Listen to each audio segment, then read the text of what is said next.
जय गुरुदेव, जय माताओं।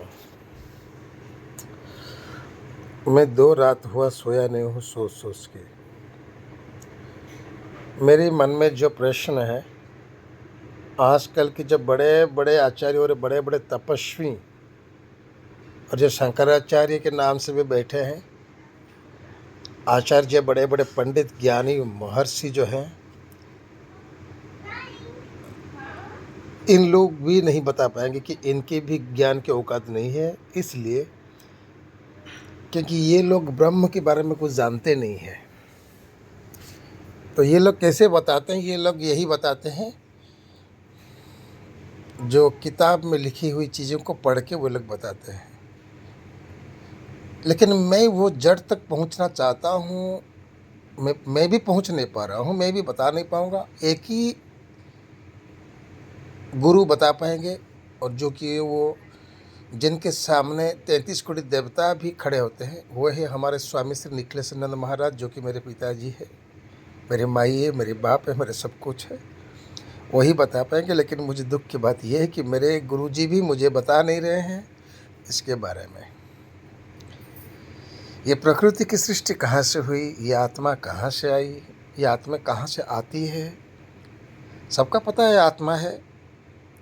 आदमी मर जाता है तो आत्मा बनता है, फिर जन्म लेता है, फिर अपनी शरीर के संपर्क के आके फिर नई दुनिया बसाती है। ये सब तो किताब में लिखा है। लेकिन ये जन्म और मृत्यु का रहस्य क्या है? ये जन्म कैसे होता है और ये मृत्यु कैसे होता है, और ये आत्मा कहाँ जाती है, ये आत्मा कहाँ से आती है? ये मृत्यु और जन्म क्यों है, किस लिए है, और कहाँ होता है और क्यों होता है, इसका कारण अभी तक मैं स्पष्ट नहीं समझ पा रहा हूँ। और मैं उस सब को नहीं मानता हूँ जो किताब में लिखी हुई, जो रामायण, भगवद गीता, श्री रामचरितमानस, शिव पुराण, इनमें सब लिखा हुआ चीज़ों को मैं नहीं मानता। क्योंकि इसमें लिखा हुआ है, इसमें दिखाया नहीं गया है, लिखा गया है। क्या पता किस तरीके से कौन लिखा होगा, किस किस को बात हम यकीन करेंगे। अहम ब्रह्मस्मि क्या मतलब है? ब्रह्म क्या है? सब बोलते हैं कि मनुष्य की मृत्यु के बाद आत्मा यमराज के पास जाती है, धर्मराज, वहाँ पर तुम्हारा कर्म का निर्णय होता है। ये यमपुर क्या है, कैसा है, कहाँ से आया है? क्या सच में आत्मा यमपुर जाती है? अगर आत्मा है, आत्मा निराकार है, आत्मा की मृत्यु नहीं है, आत्मा साकार है, आत्मा की कोई खंड विखंडित नहीं है। समझ ले, उदाहरण है, मैं नायक गुरुजी हूँ। मेरे अंदर जितनी सारी शक्तियाँ हैं मेरे शरीर में नहीं है, क्योंकि शरीर नष्ट हो जाएगा। मेरी सारी शक्तियाँ, दिव्य शक्तियाँ सब मेरी आत्मा में है। अगर एक मनुष्य जन्म लेता है तो उस मनुष्य के अंदर उसकी आत्मा रहता है।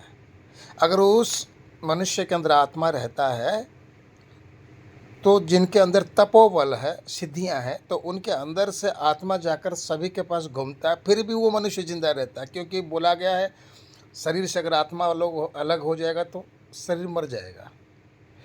ऐसे बहुत सारे चीज़ें हैं, मैं अभी तक समझ नहीं पा रहा हूँ। कब मेरे गुरुजी मुझे पास में बिठाकर मुझे समझाएंगे कि ये मृत्यु क्या है, या आत्मा क्या है, ये प्रकृति किसने बनाया है, इतनी बड़ी पृथ्वी, ये पेड़ पौधे, ये प्रकृति कैसे बनी और किसने बनाया है, कैसे बनाया है, ये ब्रह्म ज्ञान है। नचिकेता भी यमराज के पास 11 दिन बैठे भूखे प्यासे। जब यमराज जी आए, नचिकेता से पूछे, कौन हो तुम, क्यों बैठे हो इधर?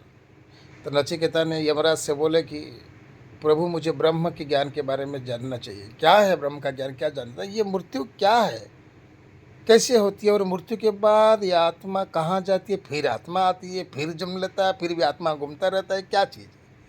यमराज भी बता नहीं पाए। इसकी खोज में मैं पड़ा हूँ, क्या पता ये मिले या ना मिले। और क्योंकि मैं किताब पढ़ के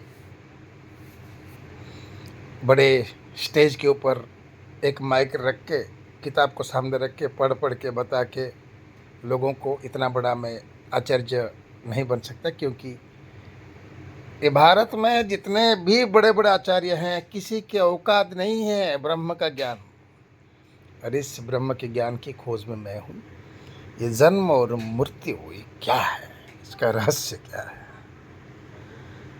ये तो स्वयं जगत सृष्टा जननी माता चामुंडे माँ आदिशक्ति ही जानती है, या तो कोई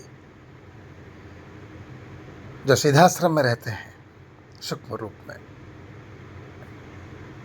वो ही जान सकते हैं। उनमें से मेरे गुरु जी हैं। मैं प्रार्थना करता हूँ, विनती करता हूँ कि हे प्रभु, हे पिताजी, हे परमेश्वर स्वामी निखिलेशानंद महाराज, आप कब आए और मुझे इस ब्रह्म का ज्ञान दे। नहीं तो मेरी मन में शांति नहीं मिलेगी। जब तक ये ब्रह्म का ज्ञान नहीं प्राप्त कर सकता, मुझे चैन नहीं मिलेगा, और मेरी मृत्यु के बाद भी मेरी आत्मा को चैन नहीं मिलेगा। इसलिए आप आए एक दिन, आप बैठे मेरे पास और मुझे इस ब्रह्म का ज्ञान दे, ये जन्म और मृत्यु का रहस्य क्या है। जय मेरे गुरु जी के चरणों, मेरा कोटि कोटि प्रणाम।